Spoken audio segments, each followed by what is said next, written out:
Good evening all, and welcome to Day 3 of the June Content Bonanza. Tonight we have a selection of chilling stories from the night shift. So be sure to get comfortable, grab your flashlight, and let the darkness take control.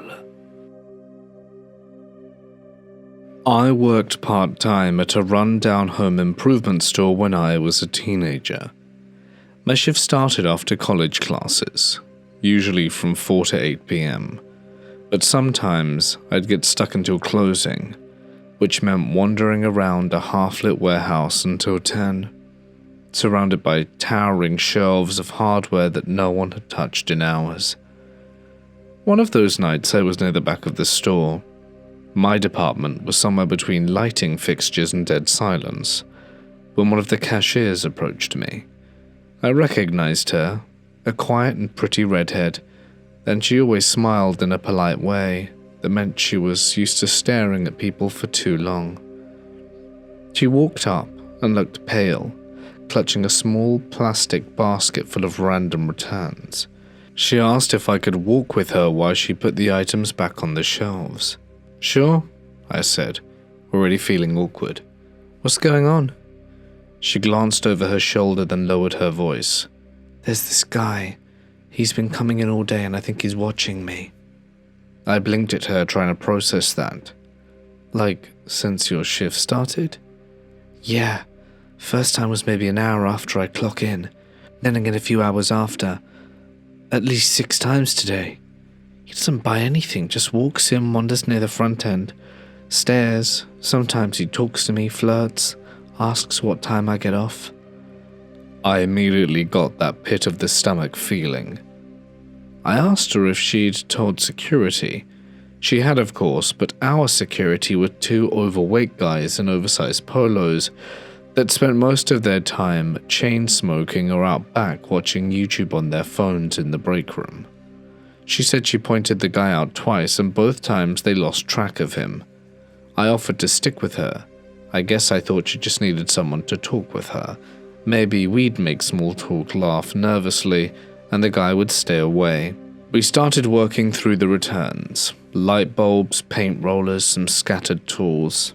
I stuck close, and the whole time I kept glancing around the aisle. The place was practically deserted that late. Fluorescent light bulbs buzzed overhead, and the occasional voice crackled from the walkie-talkie. But other than that, it was silent. And that's when I saw him.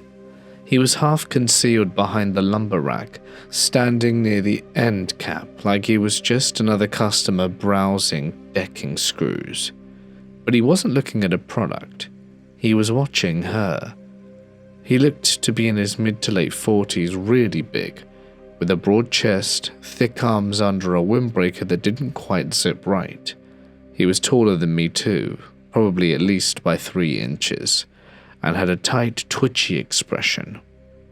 Our eyes met. His were cold and unblinking. I took a step forward, trying not to show how fast my heart was racing. "Can I help you, sir?" I asked. "Just so you know, we're about to close up." He stared for a bit too longer than felt normal, and then without a word he turned and vanished down the aisle.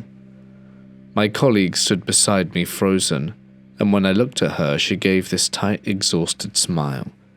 "That was him," she said. We didn't talk much about that. She finished the returns quickly. I walked her back to the front and stayed near until she clocked out. I offered to walk her to her car, but she said she parked near the front entrance under a light and would be fine. And by the time I clocked out myself and stepped outside, the parking lot was nearly empty. Just a handful of cars clustered in the employees section, except for one.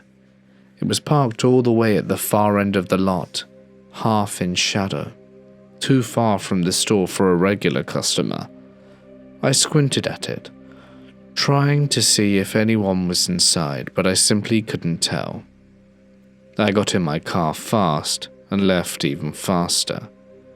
The next day, my colleague came and found me before my shift. She looked even more shaken.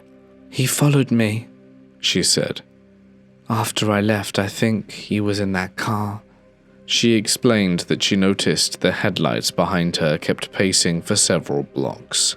No turns, no distance gain or lost, just following. At the last second, she took a random turn into a side street she didn't even know, then looped back into her neighborhood. The car didn't follow, and after that she didn't feel safe anymore. She put in her notice, said she was done, and just like that she was gone. I never saw her again. I don't know if the guy was ever caught. I don't know his name. The security guards never filed anything. No police report was made. It was just another brushed aside abuse incident in a store that barely functioned on good days. It was around 3 a.m., dead quiet, the way it usually was on the overnight shift at the subway where I worked, tucked inside a 24-hour truck stop off the interstate. Most of the customers at that hour were bleary-eyed, long-hauled, or regulars grabbing a coffee and a 6-inch sub to get them through the night. I knew the rhythm and the faces, so when the door chime went off and this guy stepped inside, I could immediately tell something was off. He wasn't staggering like a drunk exactly, but there was a strange, unsteady rhythm to the way he moved. He wandered up to the counter and looked right through me like I was part of the wallpaper. "You got a sandwich for me?" he inquired. I figured he'd meant he called in an order, though that was rare, so I asked for his name. That's when he stepped forward into the light. His shirt was soaked. There were dark blotches trailing down the front, clinging to the fabric like paint. Only it wasn't paint. His hands were slick, fingers stained, and now that he was closer, I could see a cut across his cheek and a gash just above his collarbone. He was covered in blood. He looked me dead in the eyes and said in a low, flat tone, "You don't need my name, just make me a sandwich." My stomach dropped. There was a long second where I just stood there frozen. His tone wasn't angry, it was calm. Now this truck stop wasn't exactly in the safest part of the state, and the company knew it. We were lucky. Management had the good sense to hire off-duty state troopers as nighttime security. One of them usually hung around the main gas station counter just across from my line of sight. We were fortunate that the truck stop itself hired security. One of them usually hung around the main gas station, just across from my line of sight. I took a breath, nodded like everything was fine, and said, "No problem. Let me check on something very quickly." Then I stepped into the shared area behind the counter and walked over to the girl working at the gas station register, and I kept my voice low. "Hey, can you call Hitch and ask him to come over? Just tell him we've got a problem." She saw my face and didn't ask questions, picked up the radio and relayed the message. The man, who still hadn't moved from the counter, was starting to sway slightly, his eyes darting towards the door like he was working something out in his head. And seconds later, the security guy arrives. I'll never forget the look on his face. He followed the dark red smears that streaked across the white tile floor, thick dots and swipes from the man's shoes, and then up to the guy himself, now visibly sweating and blinking slowly. "Sir, I'm going to need to speak with you." The guy turned like he was going to answer, but then bolted. It wasn't a great attempt. He stumbled before he even got to the sliding doors, slipped in a little of his own blood, which had left a faint trail all the way to the parking lot. Security tackled him hard just outside the entrance, and a minute later another trooper pulled in a cruiser, and they cuffed him right there on the sidewalk. I later learned the full story. The guy had been stabbed, but not before he stabbed someone else to death. It happened about an hour before, 20 minutes from where we were. He panicked, jumped in a car and started running. The truck stop was just a place to fuel up, Maybe grab food, maybe keep moving until the adrenaline wore off and the consequences caught up to him. Except he was in shock. He hadn't even realized how badly he was bleeding. He walked into that subway like nothing had happened, like he was just another guy looking for a sandwich. I had a hard time sleeping after that shift. It wasn't the blood, though that image stuck with me for weeks. It was how normal he seemed, how easily he could have just kept going if no one had looked close enough. No ranting, no threats, just a calm and cold voice asking for a sandwich, while the body he left behind was still cooling. Sometimes I wonder what would have happened if security hadn't been on duty that night, or maybe him specifically, or if I'd hesitated even longer, if I'd turned my back to the guy. But I didn't, and now I always trust that gut feeling. I used to work the night shift at a casino in Nevada. It was called the Silvercrest Casino, a mid-sized place that never truly slept, but it had its quiet hours. I worked as a janitor on the gaming floor. My job was straightforward: clean ashtrays, wipe down machines, and keep the bathrooms spotless. At the time of this story, I was 20. It was around 4 a.m. and I was making my last round in the men's restroom. I was assigned to that shift. The casino was practically dead at this hour, just a few die-hard gamblers and the occasional drifter. While mopping near the sinks, an older guy, maybe 65, walked in. "Floor's a little wet. Watch your step," I told him politely. He gave a slight nod. He headed to a urinal and I kept working. A few minutes passed and I noticed he was still standing there. He wasn't using the urinal, just lingering. Then out of the corner of my eye, I caught him turning his head to look at me. Finally, after what felt like way too long, he stepped away and walked towards me. "Hey, just so you know, I couldn't take a piss because you gave me the big one." I froze, my brain trying to process what I just heard. Thanks," I replied, forcing an awkward chuckle, trying to play it off because, well, I was at work and had to be polite. He grinned, then walked out. As soon as he left, I let out a nervous laugh, not because it was funny, but because I was caught so off guard. Nothing like that had ever happened to me before. A few minutes later, I was just finishing cleaning when he walked back in. He stepped closer, flashing a crumpled $10 bill. I just have to give you a tip, is that okay?" I hesitated but figured resisting would be weirder. Sure." As soon as I reached for the money, he grabbed my wrist and yanked me towards him. Before I could even react, he had me in a tight bear hug, his arms locked around me. I struggled trying to pull back, but he was strong. Then I felt his hand slide down my backside, squeezing. "You're just too hot." Panic shot through me. I wrenched myself free and bolted out the restroom. My hands were shaking as I grabbed my radio. "Security, I need someone here in the men's room now." Within 2 minutes, 2 security guards arrived. I hurriedly explained what had just happened, still shaken from the encounter. But I expected them to take immediate action, at the very least escort the guy out or call the authorities. Instead, one of the guards let out a sigh and exchanged a glance with his co-worker before saying, "Look, there's not much we can do about it. He's a paying customer. Urgent management doesn't like getting involved with the police. If it causes you any more trouble, just let us know and we'll deal with it." I stared at them, waiting for some kind of reassurance. But that was it. No report, no confrontation. Just an unspoken rule that keeping the casino's image intact mattered more than my safety. I felt sick. I never saw the guy again, but shortly after I quit that job. I spent 25 years working third shift at an old industrial plant, a crumbling 100-year-old beast of a factory that groaned and sighed in its sleep. Most nights I was completely alone in the production building, and one night in 2020, I had to haul raw materials from the warehouse to the production floor.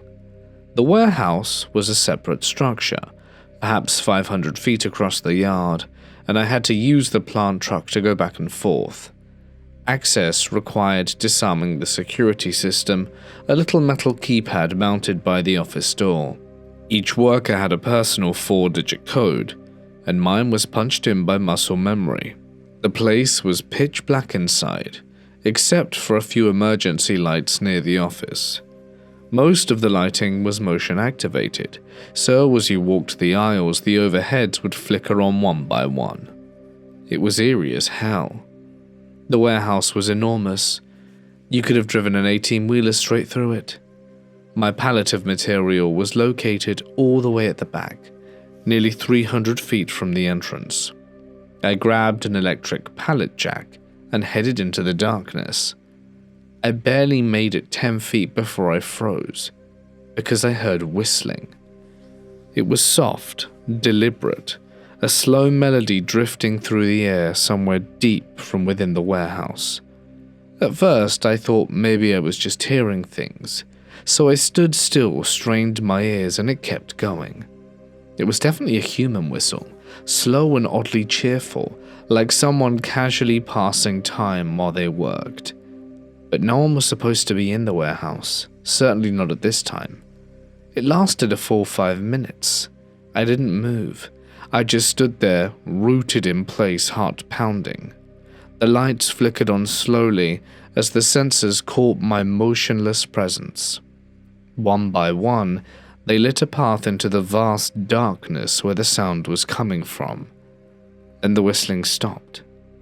I should have turned around, walked out, or called someone, but there was a job to do. So I grabbed a piece of scrap wood by a 2x4 that was about 3 or 4 feet long and held it like a bat. I shouted loud and harsh into the shadows, "If someone's back there, I'll knock your teeth out." I was met with silence. I crept forward, every motion-activated light flicking on in sequence above me. The pallet was where it was supposed to be. I loaded it fast, faster than I ever had before, and hauled ass back to the dock, heart hammering the whole way. When I got back to the production building, I locked myself inside and tried to shake it off. Told myself it was just nerves, or maybe some weirdo who'd snuck in and bolted after I yelled. I made it through the rest of the night somehow. The next morning when my supervisor showed up, I told him everything. Expected him to laugh maybe, or tell me to call security next time. Instead, he chuckled softly and said, "Sounds like Larry." I stared at him. He nodded a little more seriously. Used to whistle like that every day. Worked the day shift in the warehouse for over 30 years. Knew every inch of that place. Died about 15 years ago now. Heart attack in the break room. I was stunned. I didn't know what to say. He clapped me on the shoulder. Guess he still likes to check in. I never forgot about that night. And I never went into that warehouse again without a flashlight, a 2x4, and the weight of knowing that maybe, just maybe, I wasn't ever really alone. I work as an operator and shift manager in an incineration plant for chemical waste. 2 years ago I changed my company because at my previous one there was an incident in which me and my crew nearly died, and the management pretty much said to me, "You nearly died, so let's try and avoid it in the future," and didn't come up with a new safety concept. Anyway, back to the story. I changed my workplace and I now operate an incineration plant again, but this one's much smaller. It's pretty cool here with a good work environment. The plant is part of an industry complex in a forest, and around the incineration plant is only forest, except for one of the production departments that's our direct neighbor. But a few months ago in the job, some of my co-workers told me that sometimes weird things would happen in our department. What they meant is that sometimes you could hear footsteps, or you might see a shadow figure around the corner. Sounds funny, right? Well, they had a pretty logical explanation for this. We not only use incineration plant for chemical waste in the forms of liquid-like solvents, but we also burn away the toxic fumes that our other departments produce. So our direct neighbor has one production line in the basement, and the fumes this line produces are being sent through the underground pipes to our basement in the plant to burn away. These fumes are not super dangerous, but at a high concentration they will cause hallucinations. Bear in mind, these pipes are at least 50 years old and have seen better days, but because of the economic crisis in the last years, management decided to pause repairing projects like old leaking pipes. So if you had the AC shut off for a long period of time down in the basement, where the fumes would concentrate, you might get hallucinations. They said that most of the weird stuff was probably caused by this. Now let's get to my experience. A month ago I had night shift and my co-worker for the night was sick, so it was me alone. 99.99% of the times nothing happened, and you just made 2 inspection tours through the plant to get some data and see if there were any issues. So I didn't think much about being alone, even when it was my first time alone in the company. I was even happy, because I planned to watch a movie. So I was there at the night shift and made my first inspection tour. Nothing unusual, until I needed to get some data from the basement. I went downstairs and walked to the sensor for the data. Suddenly I heard a creaking sound from behind me and footsteps walking down the metal stairs. I turned around but didn't see a thing, of course. But I was a bit curious. Why? The stairs are sturdy as hell. One of my co-workers is pretty obese but still super nice, and when he walked down the stairs they didn't make the same loud sound that I heard just now. So whatever it was that made this sound had to be at least 370 pounds plus. I came to the conclusion that these must be hallucination caused by these fumes, so I decided to continue my tour and turn on the AC for later. But during this tour, I also saw a shadowy figure at one corner but thought, nah, that's just the fumes. 4 hours later, I made my second and final inspection tour. Like before, everything was normal. Then came the basement. I still shake a bit while remembering this. I walked down again. The AC was turned on, remember, so that meant no fumes. And as I walked down, I could hear footsteps again directly behind me. I turned around, but there was nothing to see. I then continued to go to the sensors, and suddenly I hear the footsteps again. But this time, not just walking, running. I turn around in a flash and I can see a shadow just in time as it goes around the corner. I was a bit shaken, but hurriedly collected the data. I wanted to go back up and just leave the basement alone for tonight. As I was walking upstairs, I hear these charging footsteps, but this time from 2 directions. One from behind and one from upstairs. I have enough and charge upstairs myself. As I reach the top of the stairs, I slightly turn around and see a massive shadow halfway up the stairs. I ran back to the control room and shut the door. Then I remember I had the AC turned on. That meant there shouldn't be any fume concentration high enough to cause any kind of hallucinations. I shake. For real this time. I stand up and ponder if I should check the AC downstairs or wait it out. As I stand before the door to leave the control room, I hear footsteps behind the door. Quiet footsteps, but definitely footsteps. I made my decision to not be a hero and just wait for the next shift. Later the next shift came and I told them about my night shift. They first laughed it off and said it was probably just the AC being crap again. I laughed with them and agreed, even though I didn't completely agree with the argument of broken AC. The next 2 days I had my weekend break and forgot about it. Then, when Monday arrived, for my early shift, I chatted a bit with the guys from the night shift. My experience comes up again and I begin to laugh like a few days ago, but my co-workers didn't. I asked them why. Well, as it turns out the AC was completely fine, but what made my experience really scary was something else. Our neighboring department, which produces the fumes, wasn't running. Because of a lack of customers, they didn't have all the lines active for the year, and at my night shift, they had all production lanes turned off. That meant they could never produce those fumes, which meant whatever I saw there wasn't hallucinations caused by fumes, but something else. Whatever I saw and heard in the basement was real. No hallucination like many experienced all the time. No, I just had experienced something that scared everyone. My co-workers are now also cautious of the basement, and the managers of the incineration plant reported this to the higher-ups.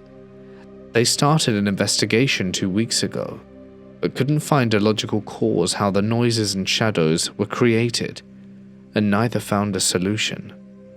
Their plan is to now repair these pipes ASAP, and in the next week we install cameras and sensors to find out what's really happening in the basement. I work the night shift at a rehab facility. The facility has a gated entrance with 2 cameras, one mounted high above watching the gate and a doorbell cam for up close. I was buried in paperwork when movement on the screen caught my eye. A man walked past the gate, then he stopped. He stood there for a few seconds before slowly turning back. Then he lifted his head and stared straight into the camera. He didn't move, didn't blink, just stared. This place is in a rough neighborhood, so I'm used to people loitering. Normally I don't pay them any attention, but something about him was off. His face was empty, his eyes vacant and hollow, not just the usual drugged-out glaze, but something deeper and worse, like he was thinking of doing something terrible. I pressed the intercom. "Hey man, you good?" He didn't even flinch. He just kept staring into the lens like he could see through it to me. We have a rule. Unless they're hurt or trying to break in, leave them alone. No point in provoking someone who could be dangerous. So I let him be. But he didn't leave. For 2 hours he stood there, eyes locked on the camera, never looking away, the same dead stare, the same eerie stillness. Finally I got up to do a quick round just to shake the unease creeping up my spine. When I came back, he was gone. No sign of him, no footsteps in the dirt, nothing. And I think that was worse. It was winter of 2012. I was 18, nearly 19, and working at a petrol station in a quiet town in England. It was an okay job, good money for someone at uni, but the shifts sucked, and while my friends were out drinking and having fun, I was stuck behind a counter serving taxi drivers and the occasional drunk who'd stumble in after the pub closed. The only sounds that filled those late-night hours were the distant hum of cars on the main road and the occasional clangs of the door when a customer wandered in. But that night was different. It started off like any other shift: serve people, clean up, restock, the usual mindless routine to pass the time. Since it was winter, the nights were long, and the darkness outside seemed thick and heavy. The dim glow from the streetlights barely illuminated the pavement, making it impossible to see anyone clearly beyond the glass. The petrol station was in a pretty average spot, across the road from a dingy pub, and right beside an alley that led to a quiet housing estate. It was the alley that I never liked. Even during the day, it gave me the creeps. Well, it must have been around 3 or 4 a.m. I was finishing up cleaning a shelf when I noticed something. Out of the corner of my eye, I saw a figure standing in the alley, just beyond the reach of the light. He was standing perfectly still, his face hidden by shadows. But I could make out his clothes: dark, baggy jacket, hood up, hands buried deep in his pockets. My first thought was that it was just some guy waiting for a taxi or having a smoke. But something about the way he wouldn't move made me uneasy. But I told myself I was overreacting. I sat behind the counter, glanced at my phone, and started playing some game to pass the time, which dragged on, and before I knew it, it was 5 a.m. I look up, and he's still there. My stomach dropped. The alley was pitch dark still, and I could feel his eyes lock onto mine through the dark. My pulse was now pounding in my ears. The worst part? The streets were dead. No cars, no people, Just him and I. A horrible, gut-wrenching feeling twisted in my stomach. I stared at him, locked in this trance. I didn't dare look away for too long, afraid that if I blinked, he'd somehow get closer. I told myself he couldn't get in. I told myself I was overthinking, but that feeling, that raw primal instinct wouldn't leave me. After a while, I couldn't hold it in anymore. I had to go to the toilet. I was gone for maybe 2 minutes, and when I returned, he was still there, standing in the exact same spot. He hadn't moved an inch. I felt my throat tighten, as if something was squeezing the air out of me. I told myself I wouldn't do my last job, which was take out the fire extinguishers and sand buckets, until my co-worker came to relieve me. No way in hell I was stepping out alone with him there. Time dragged on. I kept glancing at the clock, counting down the seconds until my co-worker arrived. Around 6 a.m., just as the first hint of morning began to creep into the sky, the figure finally faded. He didn't walk away. He didn't turn around. He just melted into the darkness of the alley, as if he were never there. But I knew he was. When my co-worker finally showed up, I couldn't get out of there fast enough. It was still dark, but I didn't care. I usually walked the 10 minutes home after my shifts, but not that night. I called for a taxi. I wasn't taking any chances. Even as I sat in the back of the car, I kept glancing over my shoulder, half expecting him to be following me. I told my co-workers and family about what happened. They listened, but none of them ever experienced anything like it. They brushed it off, but I couldn't. From that night on, every shift felt different. I couldn't shake the feeling that he was still there, watching and waiting. I felt like the moment I let my guard down, he would strike. Nothing ever happened after that, but I was still afraid.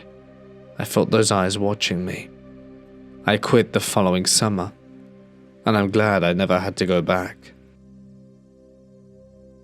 I used to be a medical massage therapist at a busy, fully integrated clinic. We weren't just your standard wellness center. We had everything under one roof: a medical doctor, 3 chiropractors, a nurse practitioner, physical therapy staff, a gym, and even an ultrasound tech. Between 5 therapists, we saw over 350 patients weekly. It was a madhouse, but you got used to the chaos. We built strong relationships with our clients: firefighters from 4 different stations, groups of teachers, construction crews, loads of people. All that matters is, I want you to understand how tight we were with our regulars. One of these people was called Al. He was a towering 6'7" guy and close to 300 pounds. He was an electrician who worked mainly on commercial properties, especially older hotels. By the time this happened, I'd been treating Al regularly for nearly 2 years. He was dependable and always nice. But one day he came in after it happened. He was pale, eyes ringed with deep shadows. I greeted him as usual and let him on the table in the private massage room, and then came back in. As I began warming up his muscles, I said gently, "You don't have to talk about it if you're not feeling like it today, but you look a bit out of sorts. Are you alright?" There was a long silence, and then he said, "I haven't told anyone. I don't know if you'll believe me." Chills then ran down my arm. "You do realize you're talking to me, right? You can trust me." That made him chuckle. "Yeah, you know those 2 old hotels I'm contracted with? One of them was having total HVAC failure last night. No AC, lights flickering, and something was tripping the breakers down in the basement. So I got the call out around 11, and I'm down there in the dark, tools out, working near the boiler room. It's a nasty old place. Stone walls, dripping pipes, smelling of rust and just old. I'm just tightening a bracket when I feel this change in the air. Out of the corner of my eye, I see someone or something dart past the open doorway. I think it might be a guest or security or even a squatter. So I grab my flashlight and go after it. She's sitting on the steps, just Sitting there, a girl barefoot of around 10. Her head is down and she's crying. It's like something's running down her face, and when I get closer I realize it's blood. She's crying blood. "Oh my God," I whispered. I asked if she's okay and she doesn't answer. Then suddenly she stands up and bolts out the stairs. I chase her, but when I get to the top landing she was gone. No doors were open, no sound. There was nothing there. "So what did you do?" "I called security. They're already on site and one guy comes down and we split up to look. A few minutes later he radios in, panicked, telling the hotel to call the cops. I run over to meet him before I can even say anything and he asks, was she crying blood? He saw her too, the exact same girl. Said she stood up in the hallway when she turned, her eyes were weeping blood, and she ran around the corner and vanished. They called the cops, and they searched the entire building. No missing guests, no open rooms, no sign of forced entry. We're not even sure how she got into the basement without a key. I was speechless. This wasn't a guy who scared easy. He worked dangerous jobs in sketchy neighborhoods, hauled wires through half-built hotels in the middle of the night. But this had shaken him to his core. A few weeks later he came again, said that he and the security guard had talked about it for a few times, but no one else took it seriously. The cops thought it was a prank, and the hotel manager brushed it off and said they must be overtired and stressed. He didn't argue. He just said that he wasn't going back down there alone at night, and didn't. He began subcontracting that particular job to one of his underlings, told him there was a rodent issue or something, but he never told his wife. Said she think he was losing it. I believed him though. I've been working as a warehouse security guard for almost 2 years now. Most nights are uneventful. Just me, the empty building, and the occasional stray cat scurrying across the lot. I don't mind the solitude. In fact, I prefer it. It was around 4 a.m. that night, and I was making my usual perimeter check outside the warehouse. The air smelt like rain, but the storm hadn't hit yet. To pass the time, I started singing, a habit I picked up in Scouts, where we'd go on long hikes. The song wasn't anything special, just something to fill the silence, when I heard another voice, singing the same song from behind me. My stomach twisted into a knot so tight I thought I could puke. I turned around fast, my flashlight cutting through the dark, and that's when I saw him. Thin, almost skeletal. His eyes bulged in their sockets, and the skin was pocked and rough, like he'd been through hell and barely made it back. He was swaying slightly, scratching his arms and watching me. I froze. My mind was screaming at me to move, but my body wouldn't listen.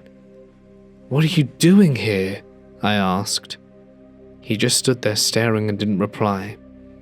"This is private property," I said, my voice a little shakier than I'd like to admit. "You need to leave now or I'm calling the cops." He twitched at that, glanced around like he was checking to see if we were alone, then turned and began walking away. Every few steps he'd glance back over his shoulder. I didn't breathe until he was out of sight. Even then I wasn't convinced he was really gone. When I was absolutely sure I was alone, I bolted inside and locked the door behind me. I told my supervisor the next morning and he just nodded and said, "Yeah, it happens sometimes, you get used to it." But I haven't. I have tinnitus. Sometimes I hear noises that aren't really there, faint echoes, phantom sounds, and I used to chalk it up to my imagination. But now, every time I hear something that even sounds remotely like a footstep behind me, I turn around. Because that night, if the guy hadn't started singing, I don't know if I'd still be here to tell this story. About 8 years ago, I started working at Marks & Spencer's in the UK. It was one of my first proper jobs, and honestly I loved most of it. The pace, the customers, the weird camaraderie that comes from folding jumpers while listening to the tiny pop music speakers in the store. It wasn't just because the storage space was poorly lit that the stairs creaked like something out of a Victorian orphanage. It was the induction story that got lodged in my head. Every workplace seems to have their own. And one day Carol told me, very nonchalantly, "Oh, by the way, the cellar's haunted. Bet you can't do a full stock run without screaming, love." She gave me a wink and a smirk, like it was part of the onboarding banter. Naturally, I rolled my eyes. I don't believe in ghosts. At the time, I chalked it up to the sort of joke that older staff tell new hires. But about 7 months into the job, something strange did happen. It was a slow evening, and I got asked to restock some dry goods, biscuits, canned soup, baking ingredients, and most of it was kept in the lower cellar, not the main storage area behind the sales floor, but the basement beneath the shop that you accessed via a heavy steel door and a narrow flight of stairs. It was one of those tasks that could take a good half hour, sometimes more, if the items were buried behind excess seasonal stock. I wasn't thrilled, but I grabbed the scanner on my phone and headed down, and decided to make it bearable by playing some music while I worked. I found an empty shelf, placed my phone down, and let it blare out my playlist. The walls were concrete, and the air was always a few degrees colder than the rest of the store. You couldn't hear much once you were in there. It felt like a tomb. About 10 minutes in, something moved. I was halfway through scanning boxes of flour when I saw a flicker of motion at the far end of the cellar, in the area we used to store unused mannequins and promotional magazines. I froze, just peripheral movement, like someone stepping quickly behind a shelf. It was quiet, but then the automatic light sensor at the very back clicked on, and that only happens when there's movement. I told myself it must be faulty, or maybe a box slipped and its weight shifted. I'm a rational guy, so I went back to work. But then the light shut off, and the one just a little closer to me turned on. I wasn't moving. I hadn't stepped anywhere near the sensor zone. It was just on, like someone or something was slowly making their way towards me in the dark, triggering the light one section at a time. I should have gone upstairs. I should have radioed someone, or just said, "Screw the biscuits," and left. But instead, like an idiot straight out of a horror movie, I picked up my phone, turned on the torch, and crept towards the back. Maybe I needed to prove to myself it was just my imagination. The mannequins were still there, half covered in old dust sheets, some standing, others propped against the walls. Their lifeless eyes caught the beam of my phone and reflected it back in a dull, soulless gleam. I spotted a single mannequin arm on the floor, probably from a display that had been taken apart and never fully put away. I picked it up and whispered, "Well, at least I'm armed," because humor is how I handle fear, and I laughed there alone in the basement. And that's when the music stopped. The lights above the stock area where I'd just been blinked out, and in an instant my phone, which had been blasting Spotify without issue, now showed the music app frozen and unresponsive. There wasn't a sound, not even the low hum of ventilation, and I bolted. I went straight for the back service elevator, slammed the button with my thumb over and over until the doors opened, and I shot up to the chilled food section without looking back. I must have looked as pale as milk because the shift manager asked if I was okay, and I told her what happened. She laughed, thought I was bored and playing up the ghost story for a laugh, until a few days later when our line manager went down there for stock checks and came back up a bit shaken. He said he'd heard whispering in the back section, and that a stack of trays had fallen for no reason, nearly hitting him. After that, the jokes stopped, but no one investigated.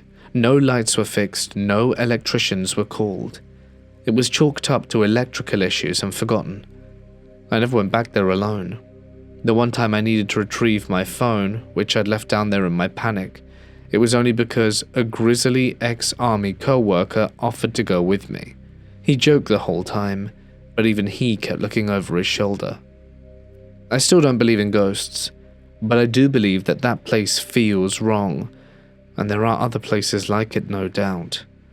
And next time someone tells you the Nubia ghost story, it might be sensible to believe them, maybe just a little bit. I used to work the night shift on an old hospital ward, probably Victorian age. Our ward was one of the older ones still in use, a converted Nightingale ward with high ceilings and long rows of beds, most of them separated by thin curtains and rusted with every breeze from the antiquated vent system. At night, with the overhead lights dimmed, the whole place took on a sepia-toned stillness. The only sounds were machines quietly beeping, patients coughing in their sleep, and the distant creak of old pipes. The staff toilet was down a corridor off the main ward. Not far, but far enough that if something happened while you were there, no one would hear you. The layout was simple but oddly unnerving. You stepped in, and directly in front of you were two old ceramic sinks. To the left were the paper towels and a mirror, and to your right 2 toilet cubicles. Between the sinks and the cubicles was a recessed area that once had a door. It had long since been removed or broken off. That was the storage closet. It was never locked, never used, and the light inside never worked. Just a dark, gaping maw beside the toilet stalls. It wasn't really important. I remembered one particular night I had just finished checking vitals and left the ward to use the staff toilet. The corridor felt cold. I pushed the door open with my elbow and both cubicle doors were open and the bathroom looked empty. I went into the first stall, the one closest to the door, and locked it. I sat down and I did my business. And from the next cubicle over, just a few feet away, came the unmistakable sound of someone crying. Not loud, not performative, just a soft, choked sob. A woman's voice. Grief. I froze. For a few seconds I attempted to rationalize it. Maybe another nurse had come in while I wasn't paying attention. Maybe a patient had wandered in, but the crying continued, soft, steady, and heart-wrenching. I barely had the nerve to move. But eventually my fear overpowered my curiosity. I finished as quickly as I could and stepped out the stall, and the sobbing stopped the instant I turned the latch. The other cubicle door was still open and empty. There was no one there. No sign anyone had been there. My heart started pounding in a way I hadn't felt since childhood nightmares. I looked into the open storage closet reflexively, but there was nothing there either. I just grabbed some paper towels with shaken hands, dried off, and left the bathroom without even looking in the mirror. I didn't report it. What could I say? Ghost crying in the toilet? They'd laugh or think I was burnt out. But that wasn't my first brush with whatever haunted the ward. My very first night shift on that floor was months earlier. I was still new, adjusting to the rhythm of nighttime hospital work. My partner that night was a veteran nurse called Margaret. She had set up chairs at the far end of the ward near the nurses' station so that we could see the full length of the beds. It was around 2 a.m. and she was reading through some patient charts when she muttered without looking up, "Footsteps are here again?" "What do you mean?" I asked. Just then we both heard them clear as day, soft, slow footsteps walking down the ward, from the far end where the empty beds sat in the dark. They were coming towards us. Footsteps on tile, one after the other, absolutely unmistakable. We both sat still as the invisible walker approached, and then it started again, going back the ward in the opposite direction. Margaret didn't look up. She just flipped another page. You get used to it. I didn't reply. I didn't know what to say. Over the months I worked that ward, I came to dread the empty corridors, the mirror in the staff bathroom, and the echo of footsteps in quiet rooms. I never used that specific cubicle again. Not once. I never saw the woman who cried. I never saw the one who walked the halls at night. But I felt them more than once during bed checks. A rush of air behind me like someone passed too close in an empty hallway. I'd hear faint sounds in unused rooms. I'd feel watched. Hospitals are full of life and death and everything in between. Maybe, sometimes, something is left behind, and people don't know that they can move on. About 3 years ago when I was 21, I was a waitress during the height of COVID. It was my first ever job, and I remember being so excited to start as soon as possible. After all my training was finished and I got my certifications, I was put on the closing shift. We closed at 10 p.m. every night. At the time, it was typically just my cook, a guy in his 20s, and myself. Rarely there would be another waitress with me, and I liked it that way. I always worked better alone, and I didn't really get along with most of the other waitresses anyway, so it was nice. I can remember it was near the end of my time there that this experience happened, and I'm really happy I had the circumstance I did at the time. I could never really trust my gut very much because I had mild anxiety and couldn't tell if what I felt half the time was valid or not. I mention this because when all of this went down, it felt real, and I had an absolute feeling. I had started my shift that evening around 3 p.m. I said goodbye to the last waitress and was on my own with the cook. Everything was pretty slow and normal until I got a call about one of the specialty items on the limited time menu we had. The food couldn't be ordered as takeout, and the lady over the phone really didn't take it well. After a little debating, she finally decided to sit in and eat instead.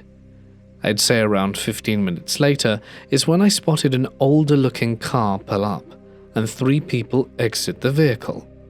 2 men and a woman who appeared to be in her mid-30s. I could tell it was the same lady I spoke to over the phone, judging by her attitude coming in. I further confirmed it by asking, since I already had a pretty good idea of what she wanted to eat. What I thought was in fact an act of mild embarrassment and pettiness was actually something much more sinister later on. Her attitude towards me changed when she saw me. She was much nicer and more cooperative. This didn't ring any bells at first because it was something that most people who wanted to look good in front of others would do. I sat them at a booth and took their orders. I noticed they had a red binder and a black pen. Remember this. I then went to tend to my other customers, as there were a couple of other tables I was waiting on. Once I bought their food out for them, they asked if I knew of any realtors. I found this to be normal, as this being the tourist vacation state it is, it wasn't uncommon for outsiders to be looking for getaway homes. I would say this was reasonable for me, to assume it was nothing, if they didn't already look like the unsavory type of people, if you get what I mean. Nevertheless, I gave them the phone number to a realtor I knew closely, and, well, since I often went to church with her, there wasn't any other notable interaction I really had aside from the occasional small talk, if I wasn't doing anything or refilling their drinks. It was around 4:30 now, and they were the last of my tables to leave the restaurant. If any of you are in the food industry, you know that as a server you don't really get breaks, just a lunch most of the time, and sometimes not even that if it's super busy. So my cook and I took this as an opportunity to get a well-deserved break. We walked out behind them and had a small chat with them. I should mention by now that the front of the restaurant had a disabled ramp coming up the doors, and it was long because the building was on a raised foundation. Now, I didn't really notice it at the time, but one of the men took my cook to the other side of the ramp, down near the end, and was chatting with him over a cigarette. I was behind the railing at the top of the platform when the rank plateaued. Luckily, the other man and the woman were on the other side of the railing about 5 feet below but in front of me. We were having some small talk, and they started to ask some personal questions, such as if I lived in the area, if I smoked weed, how old I was, etc. I hadn't quite learnt yet that telling strangers such personal things wasn't a good idea. However, this, for some reason, was starting to raise some red flags. I gave very vague answers to all her questions as best I could. Unfortunately, they still persisted in trying to have some sort of communication with me outside of my work, whether or not I said no. I suppose when they finally realized that I wasn't going to give them that information, the woman finally got to her point. She had told me she had a business offer for me. It was a cleaning service. I don't like cleaning anyway, so regardless I would have said no. However, what she said next solidified my answers. She proceeded to tell me that she owned a maid service called the Pretty Kitty's Maid Service. She said she needed pretty and young girls like me, that she had 10 girls now, and that she wanted to expand. She mentions how they get paid $30,000, she didn't specify the time length, and how it would be a great opportunity for me to help her with her business. I instantly knew at that point that it certainly wasn't a maid business and I was in danger. However, I didn't understand how much danger I was in. I politely declined her offer and told her I liked my job as it was, that I was satisfied working for my boss. She tried to further convince me by telling me how easy it was and reiterating how much I'd make under her supervision. She mentioned how she had a van for her business and described it to me. I can't remember exactly what she told me, but I do remember how she told me to follow her into her car. She said she'd show me a picture of her van, but her phone was in her hands. I know for certain I wasn't going anywhere with her or near that car. I declined yet again and said that I was fine where I was, and said she could show me on her phone instead, but she was reluctant. After which she proceeded to end the conversation and left with the two men. A little shaken, I walked back into the restaurant with my cook and told him what I had just experienced. He joked about how I'd have good money if I went with them. Because I didn't take the situation as seriously as I should have, I laughed with him. At the end of that night, when the cook's grandmother came to pick us up, I mentioned the weird interaction. A panicked look came over her and she sat silent, staring at me. I got confused and asked her if everything was okay. That's when I learnt the signs of human trafficking. She broke it to me that I had almost been trafficked and that I was very lucky I didn't get taken. My stomach dropped and I started to panic at the realization of how much danger I was in. Nothing really happened after that, except for the red binder and the black pen I told you to remember. I went to work the next day and a customer walked in. Now, normally in my part of town, not many people like to sit and relax for a while. They're mostly there to just eat and leave, as it wasn't exactly a cafe. Well, I got my apron on and sit this gentleman down. He was well dressed, not in a suit and tie, but nicely dressed. He came in alone. I sat him at a single booth and took his order of one single coffee. He had a red binder and a black pen with him. I didn't even notice until my cook from the night before reminded me of it. I was so shocked at the fact, and it unsettled me even more that he proceeded to just sit there for 3 hours, watching me as I tended to my tables. I kept asking him if he needed anything else, and he asked me if people never just sat and relaxed with coffee. I sort of shrugged and said no. Now this might come as a surprise to some of you, but servers, believe it or not, do listen in on some of your conversations, and I'm lucky I did on this one. I specifically remember him talking over the phone about finances and how he needed to find another house. He spoke about moving money and how he was going to pay his girls that night. I ran to the back of the kitchen and told the cook. Thankfully, he came out with me to help deliveries get plates in order to throw the guy off. It worked. He ended up leaving not long after that, and I haven't seen or heard anything since. I'll tell you though, I've been much more on guard since then. And I wasn't able to report the car because it was facing towards the building's camera, and we couldn't see the license plates. I told my manager, and he never allowed any of the servers to leave the building without someone else walking them out. I made it known throughout the whole staff about what happened, since I didn't want any of them to get hurt. I used this story as a way to tell other people to please be safe and be aware of your surroundings. I didn't think this could happen to me, but it can happen to everyone. So please be safe and observant. I used to work nights for a small security company that had just started up in the valley.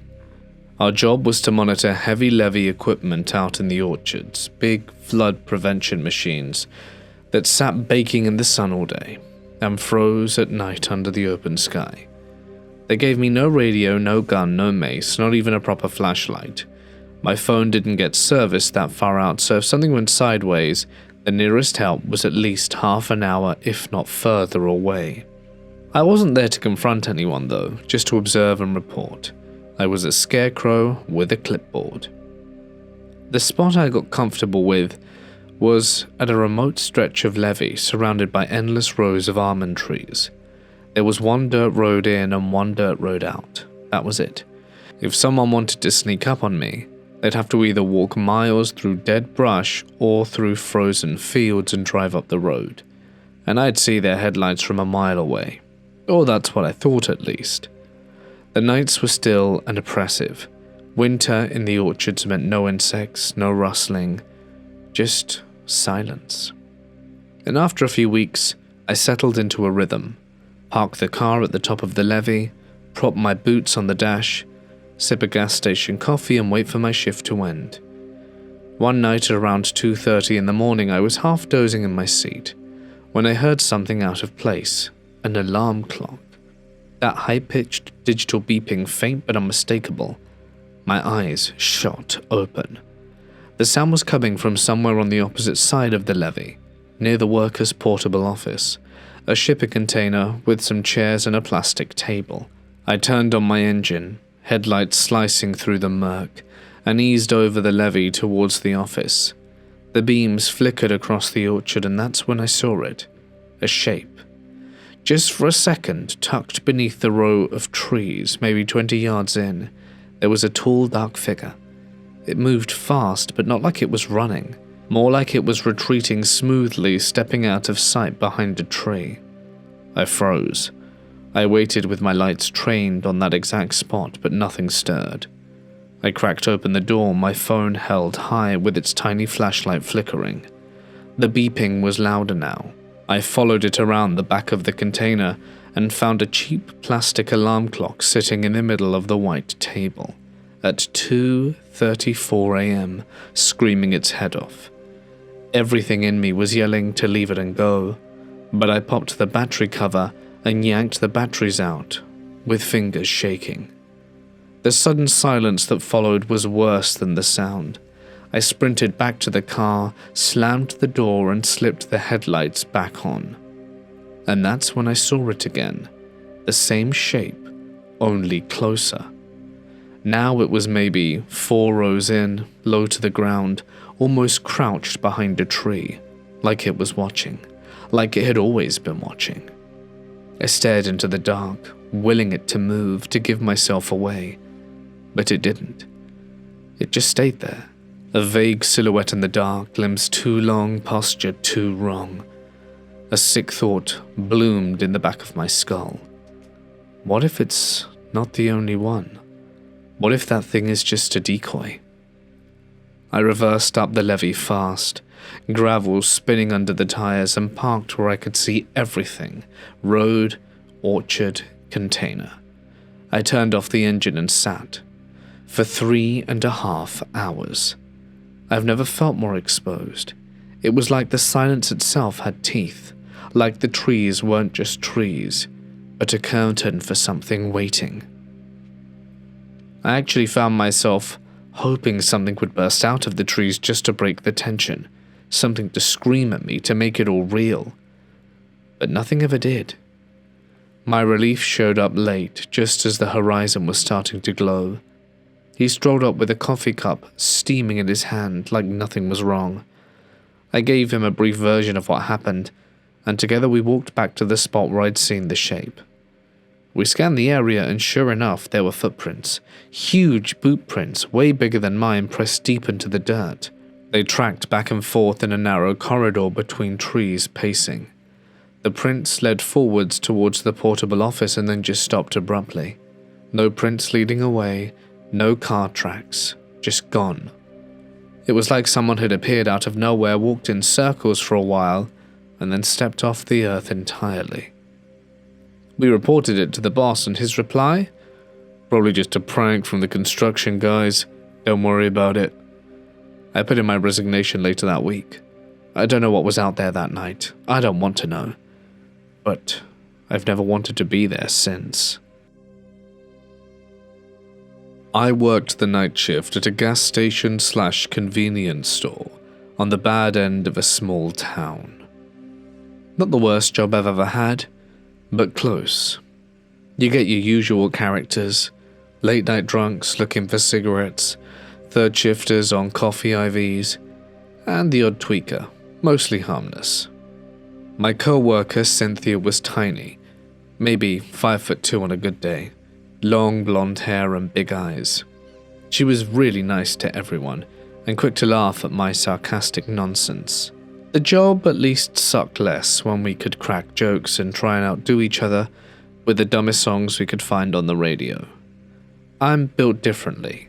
Broad-shouldered, stocky frame, buzzed hair, football player physique on a woman.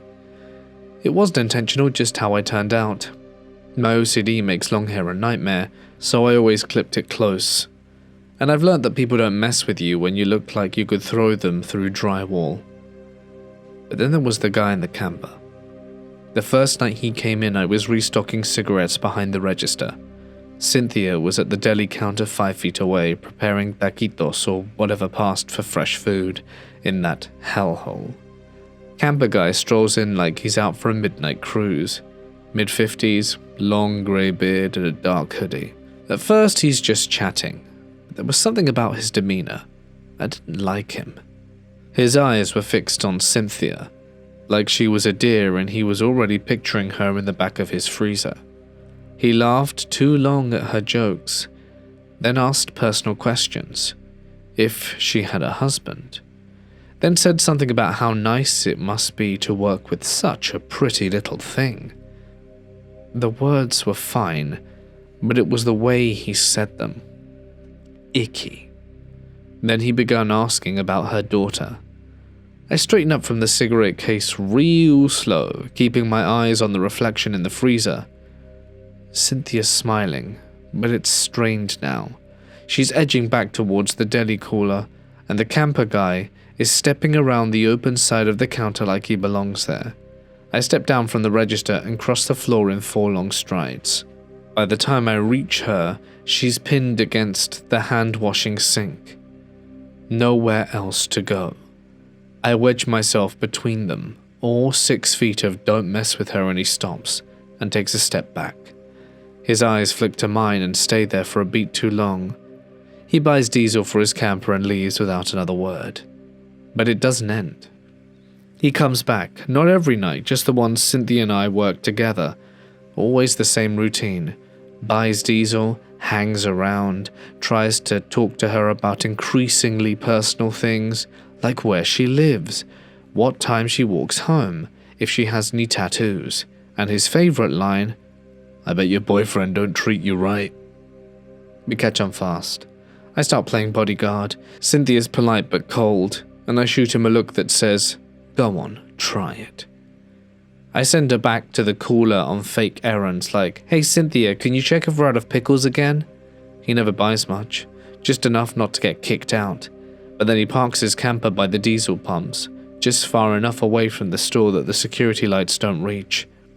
We don't say anything out loud, but we both know he's been watching us through those grimy little windows, just waiting.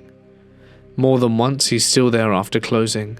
Cynthia walks to work, single mum budget, and she's too proud to take rides, so I trail her home in my beat-up Civic at 5 miles an hour with the high beams on. She'd give me a wave like she didn't need an escort, but I think she did. We told the manager, of course, multiple times, and his reply, "There's not much we can do if he hasn't technically done anything wrong." Nice. Then it escalated. Cynthia stepped out back for a smoke break at around 2 a.m. Just 5 minutes while I restocked the cooler. I was halfway to the back door when I heard her scream. I found camper guy had cornered her behind the building by the dumpster, pocket knife in one hand, and the other braced on the wall next to her head, boxing her in. He was muttering something, but I couldn't hear it clearly. Eyes wide, arms tight to her chest. By pure chance, the janitor was in the back room watching the cameras and saw it unfolding. He was already tearing out the back door when I got there.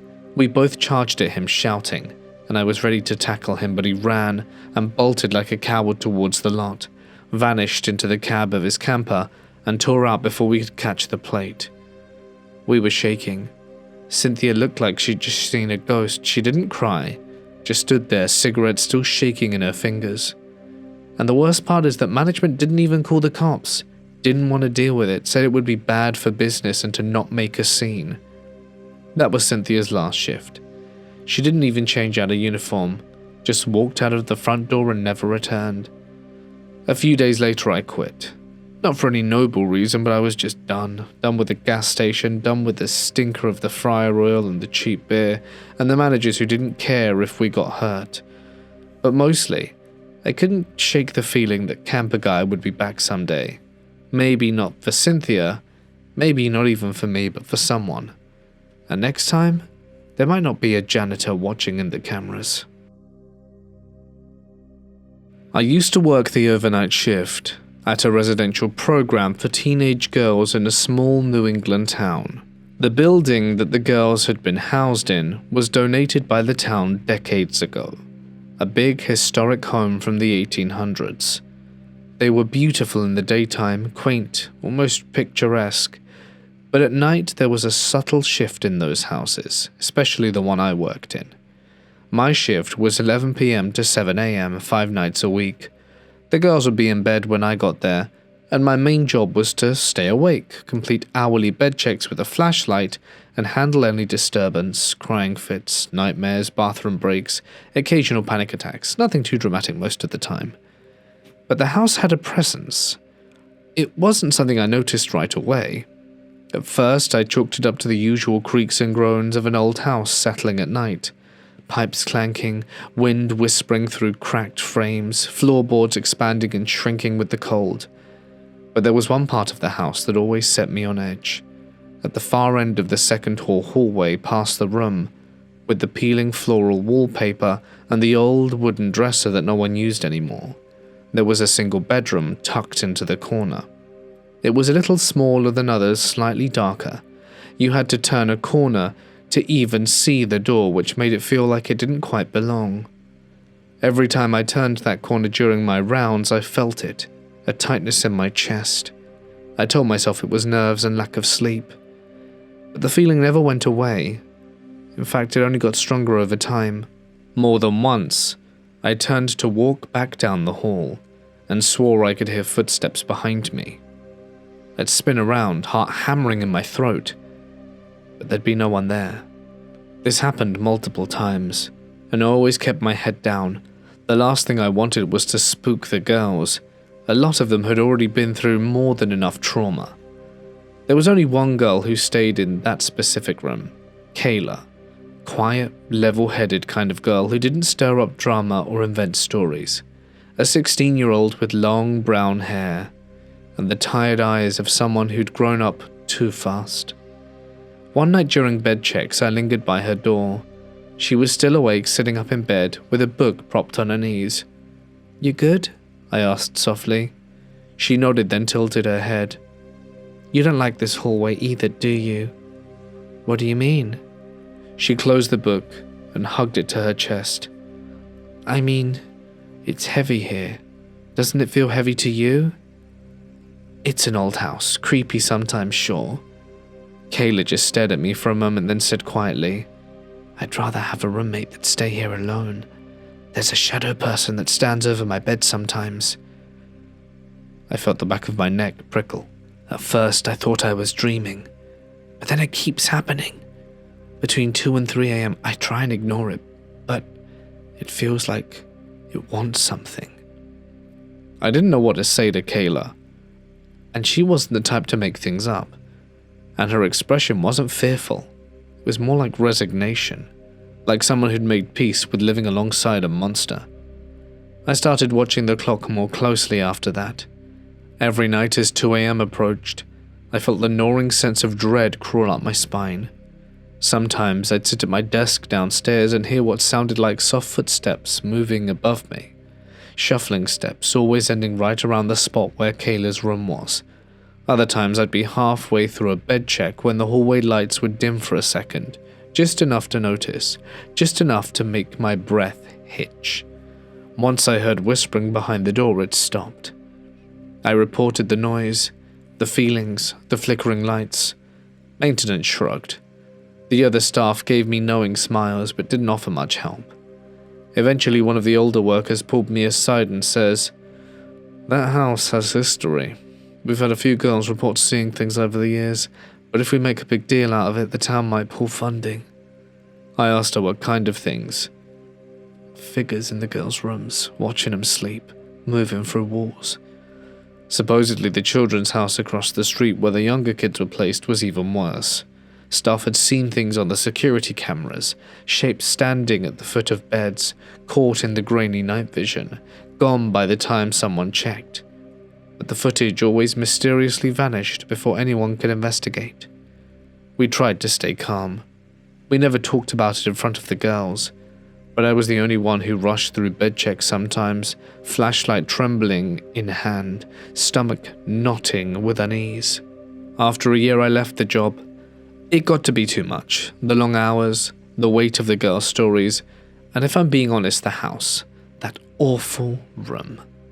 It's been a few years now, but I still think about the place more than I should, and I still remember the way it smelled and the way it made me feel. I don't believe in ghosts, at least I didn't, but to this day the idea of turning that corner again, of standing outside that room at 2 a.m. makes my skin crawl. And I hope Kayla and the rest of the girls are doing far better now. Hey guys, it's Mort here, and thank you so much for listening. I hope you enjoyed tonight's selection of scary stories. If of course you did, you can let me know in the usual way. Your thoughts and comments are always very much appreciated. Don't forget to come back tomorrow for our choice selection of jail and prison stories. They are pretty spooky, and I'm very excited for you to listen. Don't forget we have new stories every day, weekday this month, and big compilation this weekend. On the other weekends, I have something extra special planned.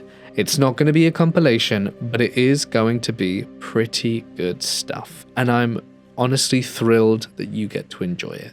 Basically, June is going to be a stellar month. Be sure to stick around and listen every day, except Sunday. Right then, guys. Huge thanks as always to my members and patrons whose names can be seen on screen. These absolute champions give me a tiny amount of money every month, which really makes a difference when running the channel. And if you would like to do that as well, for some exclusive perks, follow the links in the description to find out more. But until next time, friends, stay awesome, and I'll see you in the next one. Good night.